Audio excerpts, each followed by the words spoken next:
is a test of the National Weather Service weather radio warning alarm for the WXL51 listening area of Northwest Ohio.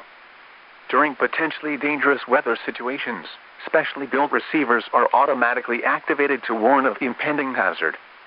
Tests of these receivers are normally conducted by the National Weather Service every Wednesday between 11 a.m. and noon. When there is a threat of, or existing severe weather, in the area, the test will be postponed until the following day.